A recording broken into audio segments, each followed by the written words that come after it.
Hello viewers and welcome to Review Information. In this video I will show you how to use less mobile data on Instagram.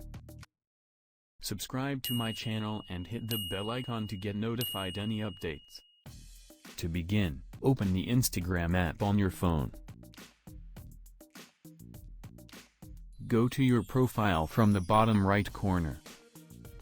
Then tap the three lines from the top right corner. From the menu that appears from the bottom, select Settings.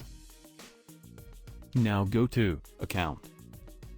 Then select Data Usage. At the top you will see Use Less Mobile Data.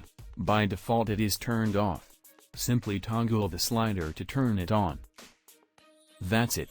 From now on, less data will be used if you are using mobile data. This will be very handy if you are using limited data. So in this way, you can use less mobile data on Instagram. Thank you for watching. Hope you guys enjoyed my video. Please subscribe my channel for more videos. Goodbye.